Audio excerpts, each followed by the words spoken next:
On this episode of Scotty's Garage, we're up to part 3 of our CNC Plasma Table build. How cool is that?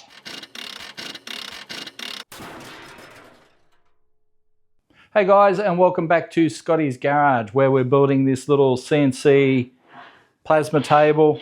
It's going to be a cool little thing for our workshop. We're using the plans from JD's Garage, the Canadian duo, father and son team, who have come up with the plans for this thing. And they have plans for this, a bigger table, a little go-kart thing, and some other stuff. So if you want to check out their channel, check it out. And yeah, maybe you'll buy some plans and maybe you'll build your own plasma table or whatever. I mean, yeah, this thing's going to be pretty cool. And it's going to be big enough for what we need in this garage. I don't have a lot of space. I need something I can sort of tuck away if I need to. That's why I've got it on wheels. And this thing, you know, will help upskill my game in that I'll be able to, you know, like just design and cut out brackets in minutes. So if I want to make 4-link brackets or whatever for, you know, the Volvo, which is one of the plans, you know, if I want to do that, I can do that quite easily on the computer rather than have to, you know, cardboard templates and screw things, you know, and drilling, and let's do it all out nice and precise, and we end up with a much better result. That is my plan. So yeah, there is, you know, some method behind this madness of taking this on. I've never built anything like this before, so this is all new to me, and I'm quite enjoying the task.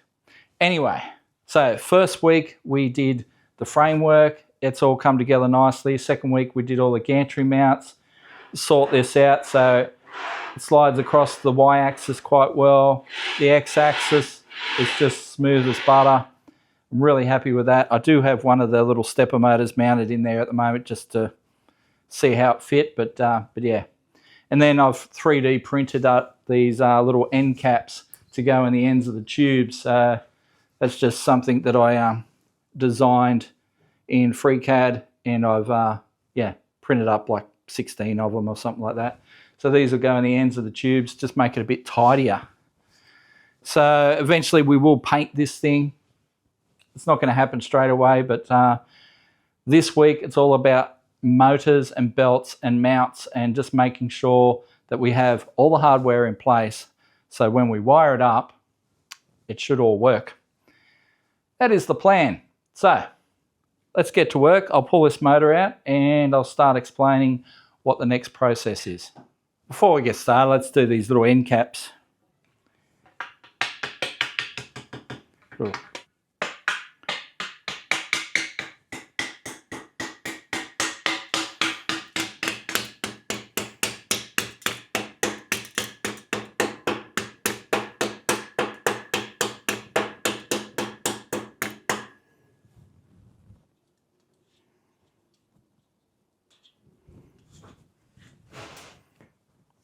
Yeah, pretty happy with that.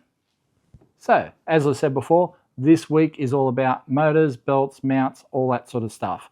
Because once we have all that done, it's just a matter of wiring it all up, and we're pretty much ready to go. It's getting close. It's going to be very exciting.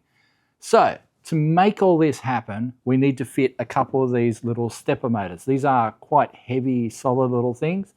Now, if you have had nothing to do with stepper motors, like myself, this is my first experience with them.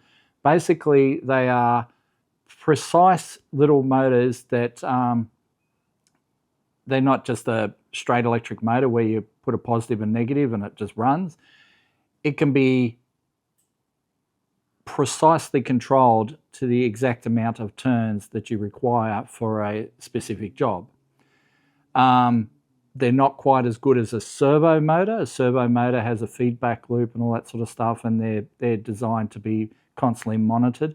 This one, you send it the instructions, it does what it does, and it should be right. I mean, they are what is in every 3D printer, most inexpensive CNCs, all that sort of stuff. It's when you get more expensive stuff that you'll have servo control rather than these stepper motors. But the stepper motors, I mean, yeah, like I said, these are fairly inexpensive. I mean, I think this one's maybe $40, the other one might be $60, something like that. they're not expensive, and yet they can control the precise amount of turns that you need to drive the belt to move a thing a certain amount of distance, and that's what makes all this possible. So using, well, we're going to be using 3 axes, in that we're using a Y-axis, an X-axis, and then a Z-axis to control the torch height. I have a motor for that as well. But most of it is just the Y and the X-axis just to move the torch to where you need in a 2D plane to basically cut out a certain shape that you design in a computer program. So we design the shape in a program, like so, create a DXF file, transfer that over to a machine which converts it into G-code.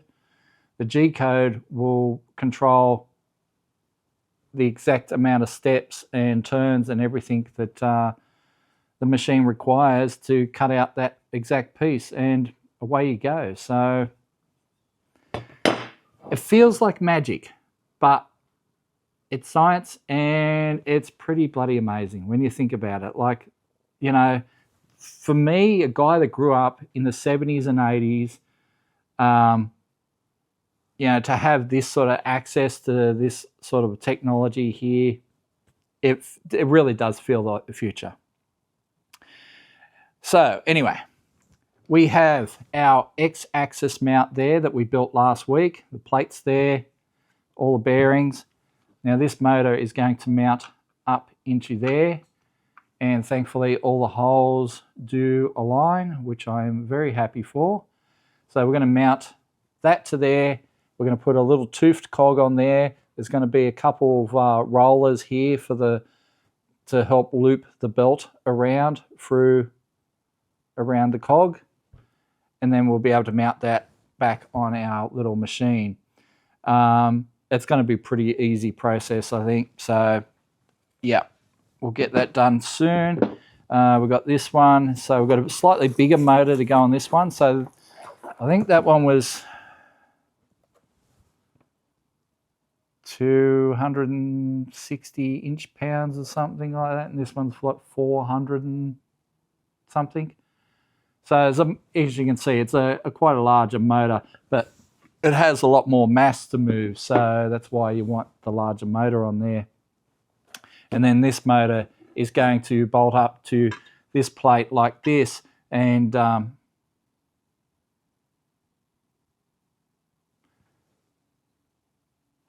holes don't line up. Okay, the center hole lines up. The center hole's fine. The holes for the motor don't line up. Bugger. I'll show you. So center hole lines up nicely, but none of the threaded holes line up.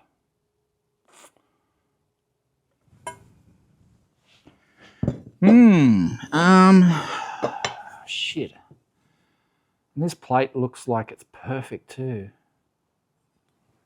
What can I do there? Well, I know what I can do.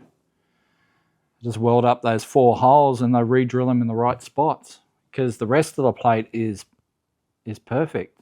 I've already held it up there and lined it up, and it looked exactly the right shape. I don't really want to go to the trouble of recutting that plate and re-drilling. Like, this hole's in exactly the right position. It's just the 4 outer holes. So I guess if, I just weld up these 4 corner holes and drill and tap them in the correct positions, that's not going to be too hard.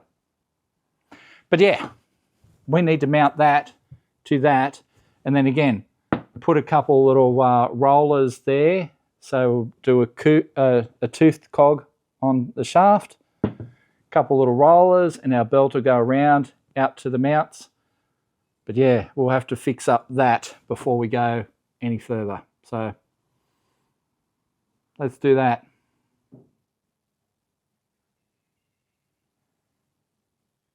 So I want to fill these 4 holes. Now normally I would use a scrap piece of alloy behind the holes, so I can't weld the steel to the alloy, and that's all fine. But I can't find a piece of scrap alloy around the workshop at the moment. So what I'm going to do is use this cutting disc.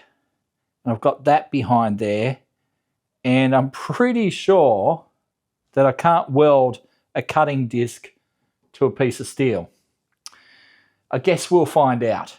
But yeah, that's my plan, to just plug up these little 4 holes, and then we'll measure the right positions, drill them, tap them, fix this problem.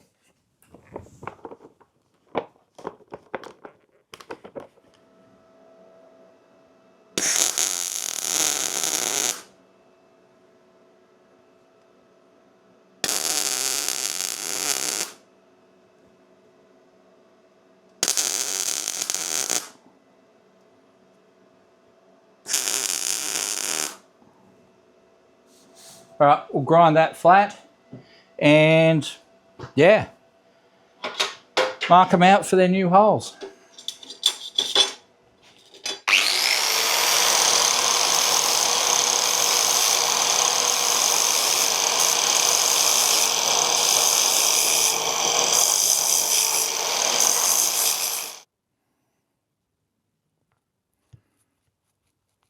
Yeah, that seems to work. If I put the pen down through there like a bolt. Okay, that's not too bad. That'll work.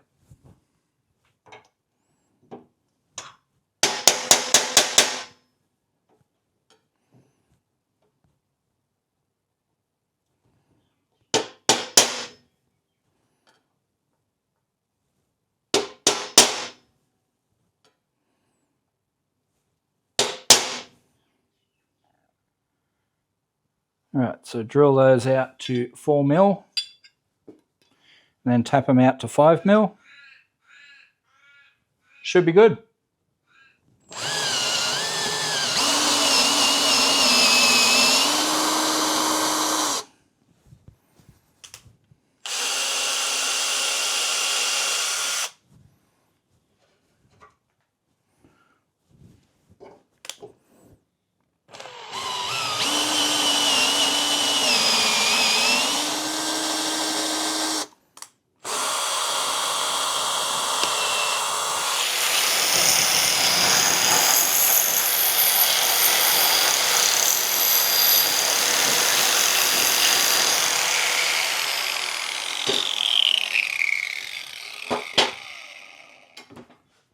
All right, now we have 4 new holes in our plate. Hopefully they're in the right spot. Right, well there's our plate, it's going to go that way. There's our motor, it's going to go that way.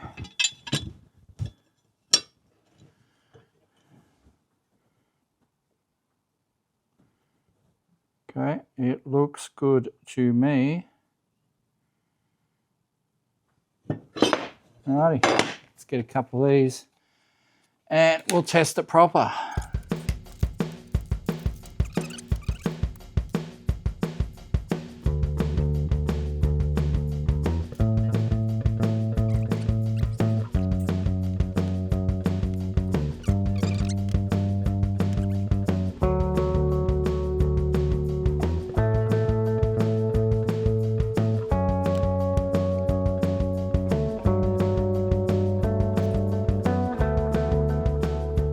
Right, well there we have it.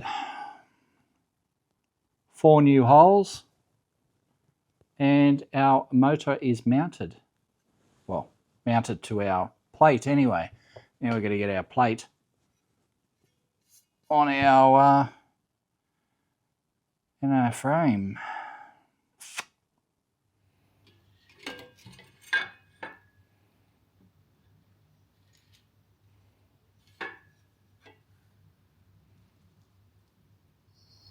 So now that we've got our stepper motors mounted to our plates, we've got this one is going to sit in there. So we've already replaced these 2 bolts here with countersunk head bolts. So it gives us the maximum amount of clearance in here. And that plate will sit in there like that. Now there are no holes for this yet. we have to basically mark it out and work out the best positioning for it. But yeah, so that's going to sit there. We're going to have a couple little guides here with rollers to feed the belt out to either end, and the same is going to happen up the top. So up the top,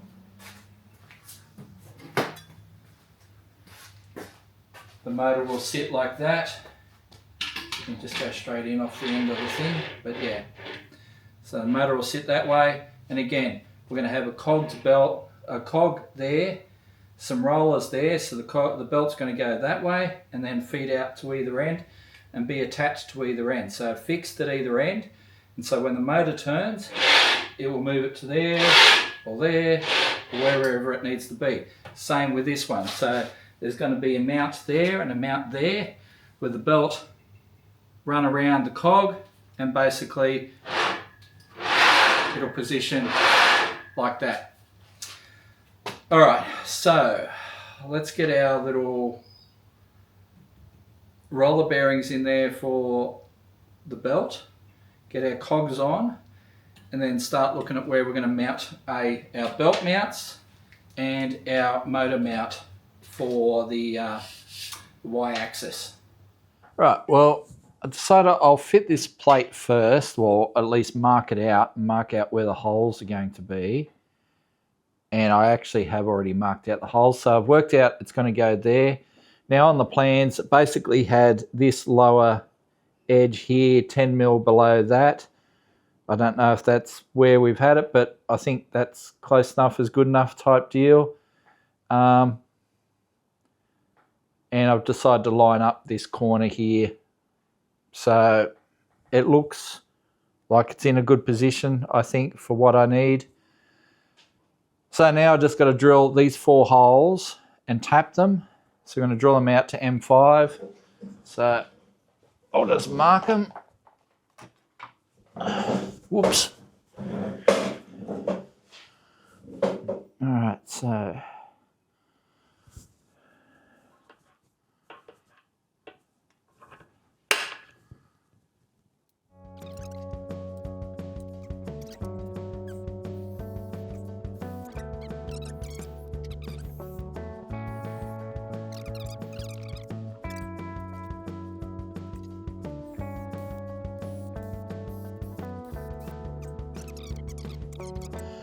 all right, so now we've got these holes done.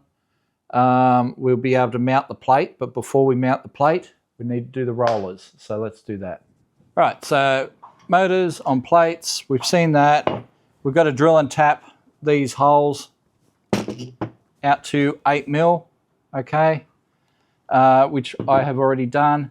Make sure you drill and tap them to the right 8 mil, because when I grabbed my tap set, the first tap I grabbed out was 8.0 times 1, you know, 1 being the thread pitch. When the bolts I actually had were 1.25, so I didn't tap them, I just looked at them and went, yeah, that's not right. Grabbed the other 8 mil tap, and they were what I had the right bolts for. In the instructions, it does actually say use an 8. Oh no, it does actually say 1.25s, M8 125s. So yeah, just make sure that you tap them out to the right size for the bolts you have. Save yourself a trip back to the parts store or something like that. Okay, we have our bolts. We have some bearings, because I bought enough, so I had enough to do the whole job. So, and these are the good quality bearings, so I shouldn't have any problems there. You will need 2 bearings per bolt. So for this exercise, we'll need 8 bearings. There's 4. There's the other 4. You also will need some panel washers, which I bought earlier here somewhere. Where are they?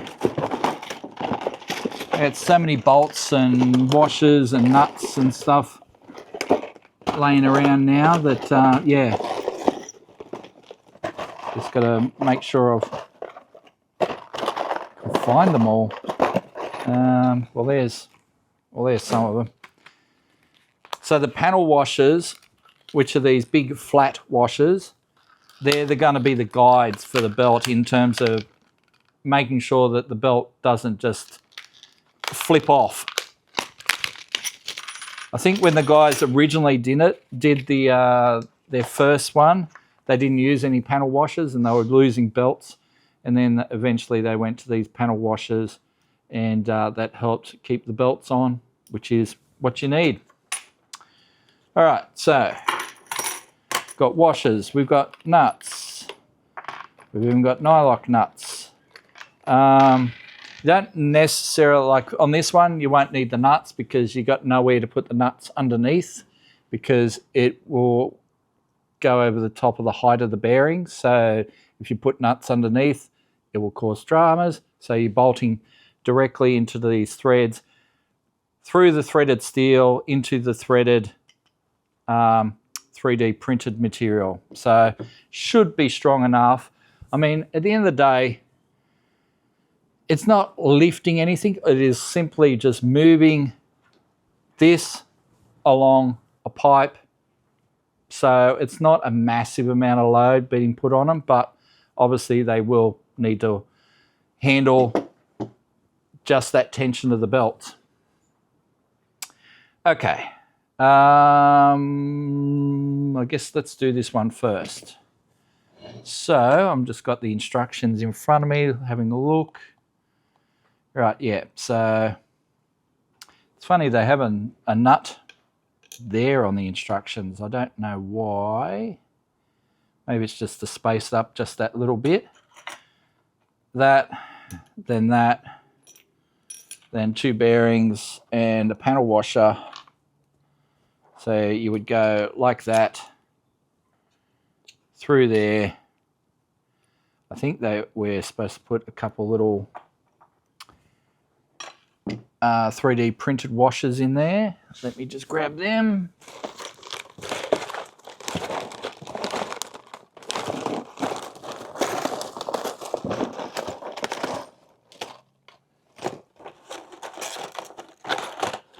Somewhere?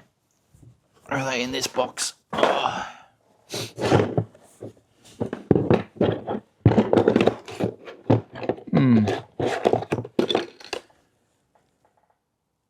Maybe I didn't print enough of them. Oh well. We'll go over to the printer and print some more. Where are we? Is that the little ones? Or the 606s? That's the ones. Yeah, I didn't print a lot of them. All right. Oh, that'll take all of 3 minutes.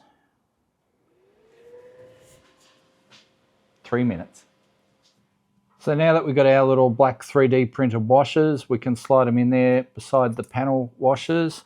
So they go between the panel washer and the bearing just to create a bit of a gap between the panel washers and the bearings, so the bearings can move freely beside the panel washers. Otherwise they'd probably lock up, and then, you know, the washers will be kind of static and then the bearings will be jammed up. You don't want that. So here's the others are prepared. They can just screw into there. So that's for this end. All right, now I'm just going to do a test fit, make sure that they fit without too much bolt going through, if at all. And no, they are correct. That's looking really good.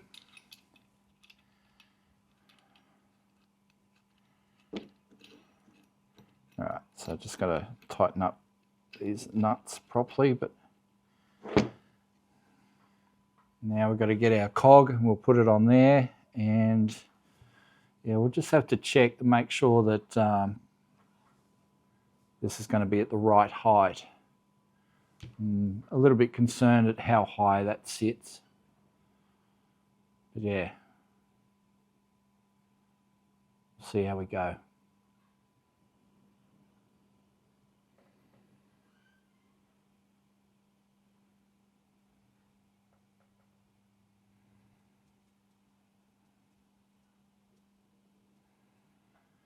So now that we've got our roller bearings on there, we've tightened them all up, but don't over tighten. You want the bearings to have movement.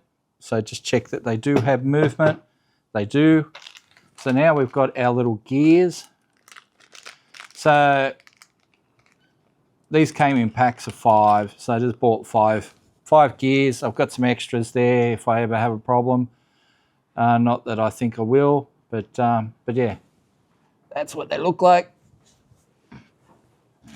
And these gears work with this toothed belt, which we've got here. So we've got a roll of this belt material. I believe it's 2mm or GT2 or something they call it. But anyway, we've got plenty of belt there as well. So let's line up we'll get our cogs on. They are indexed, I believe. Let's just check. I don't know, it looks like it's totally round, so I don't know. They aren't D-shaped is what I'm saying. So I thought they might be cut for the D shape of the armatures here, but they are not. So they just spin around. So you're just gonna, it's got 2 Allen keys. So one I'll use to index and one I'll use to lock. And we'll line it up with something approximating the center of our bearings. All right, I'll take that over to the tools and grab myself an Allen key. All right, take 2. Is it going to work? All right, everything lines up. That's good. Had me worried there for a sec.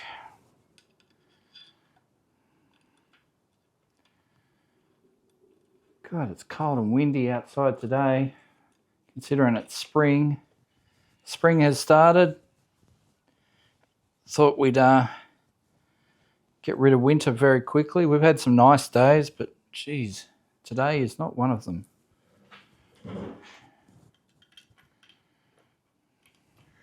Right. That's looking pretty good.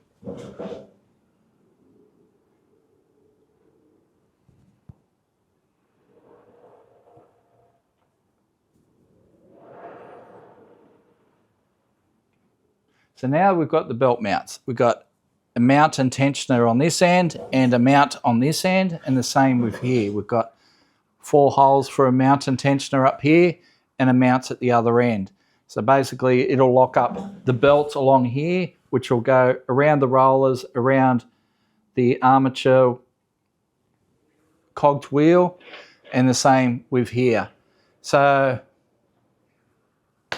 I've already got the holes here, they're not tapped, but what I'll do is I'll drill through and then tap them into the bar behind. So we'll drill them through with 4 mils and then we'll tap the whole thing through the plate and the bar.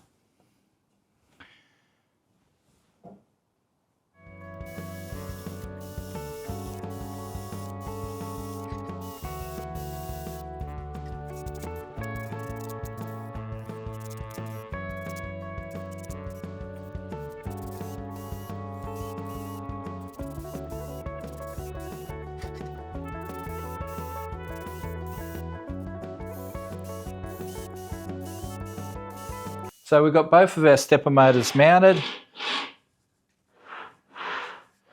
Now we've also done the belt mounts up the top here. So we've got the adjusting mount on this side and then we've got the fixed mount at that end. And so we're going to run a belt that loops through this end, through here and to this end. Okay? And then this will be able to move along that once we hook up the wiring and all that sort of stuff. Wiring is next week. Now we're going to do the same thing with this axis.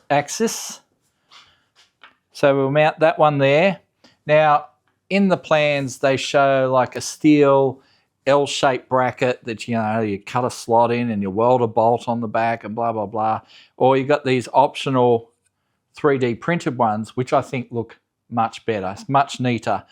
I don't think they need to be quite as tall and bulky as they are, I don't know why they've gone so high with them. I mean, they could have been, you know, 2/3 of the height and achieved the same job, I think. Okay, that looks like it'll work.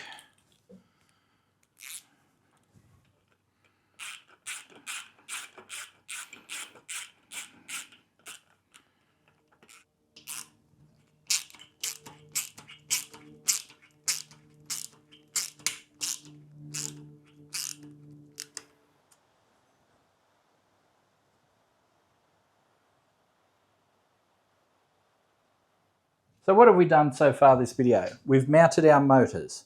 We've mounted our little idler bearings. We've mounted our belt mounts. So now we've got to do the belts. So the belt mounts come in two types. You've got the just normal belt mount and then what they call the active belt mount. So the active belt mount has a couple of slots in it that allows you to undo a couple bolts and use the adjustment to put some tension on the belt. It's the only real difference to it.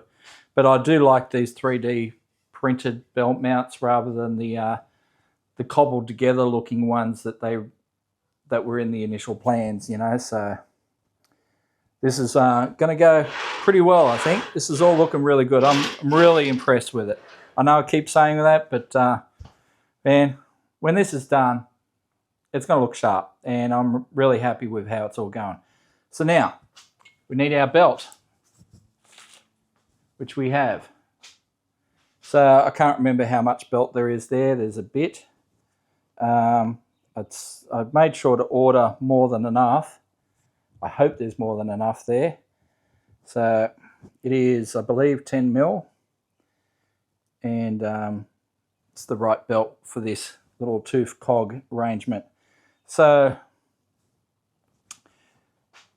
let's run some belt. So it's time for some belts.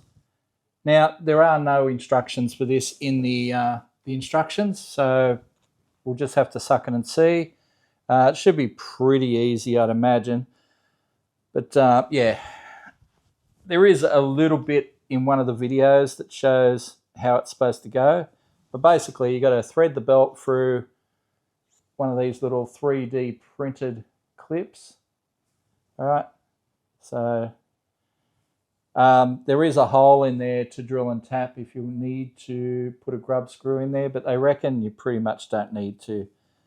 So we'll stick that up through there, loop it round, go around the bolt, and then you interlock the belt with the teeth. So interlock the teeth with each other. Then you slide the little plastic 3D printed lock over it. That holds it together. Now we just feed the belt out, I guess. Like I said, this is me just doing it. First time. I've never worked with this stuff before. So in there, around there, and then we come up this end. So I need enough to loop back around. So I guess to there. So let's snip that.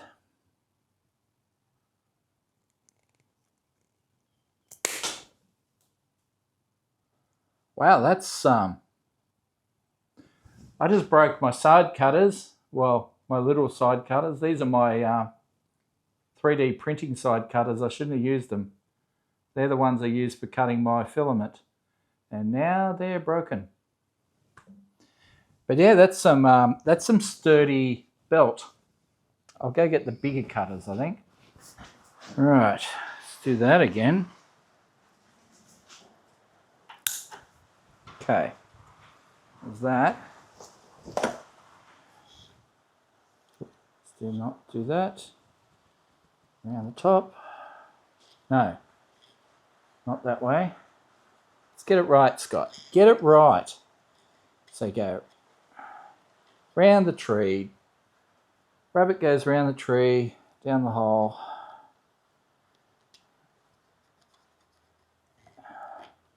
Anyone who's been taught how to tie ropes by an old hand will know what I'm talking about. All right. There we go. So it's not ultra tight just yet. So what we'll do is we'll loosen these off and then we can put some tension on it. But I mean, that's a belt. It's how it's supposed to be. Cog turns.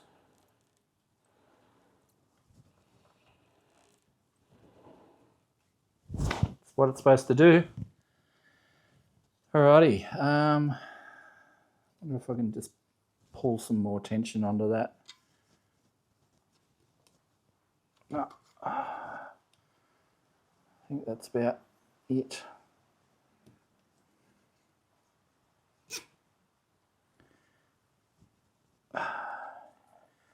Yeah, you can only pull so much tension on by hand, so you definitely got to use the bolt, the tensioner bolt, to add the extra tension. Still, like I've got a fair bit of tension on that. I don't know how much we need. Feels like you can play a bit of a tune on it. Back side of the belt has to go that way, so that means that goes that way.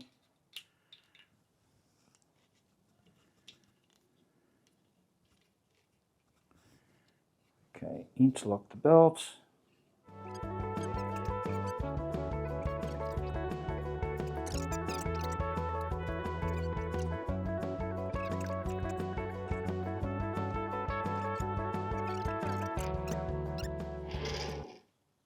Well, we got some belts, motors, it's all hooked up and it looks really amazing. I'm really happy with how this has all come out. It looks really good. When I took on this project, I thought, how's it all going to look when it's done? And you know what? Even though it's unpainted and it's all raw and it's all, you know, just me slapping it together in the shed, I'm like really stoked with how this has come out. So very happy with it. You know, it looks, you know, I wouldn't say fully professional, but I think it looks pretty good. So this is part 3. Part 4 is the electronics. So basically we're going to have controller units to run the stepper motors. So each stepper motor has a controlling unit. The controller units need to be powered by a power supply. Power supply also will have, there's a little processor thing in there. We're not going to be soldering resistors or diodes or anything like that.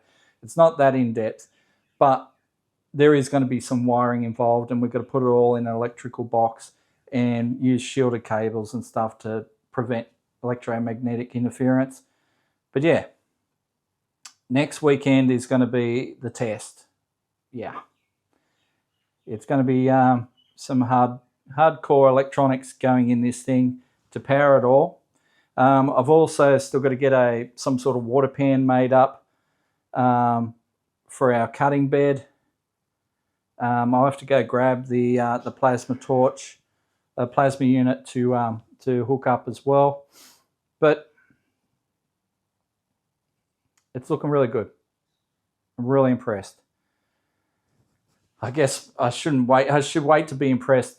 When it works, then I'll be really impressed. But yeah, it's coming together pretty well, I think. Right. Well, come back and join us next week. I hope you guys have been enjoying this. To be honest, this is for me. I'm doing it. I'm filming it. If you guys don't care, that's fine.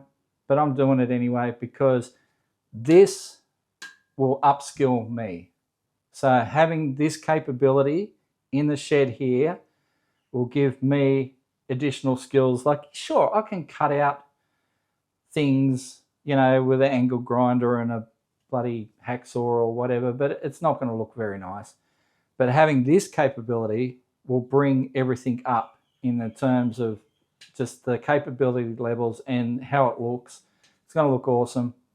Everything that comes off this thing, I'm hoping will look awesome. So yeah, we'll be able to do some cool shit. once we have this up and running. That's my plan. All right, join us next week. We'll get hardcore electronics on this thing and just see where we go from there. All right, see you then.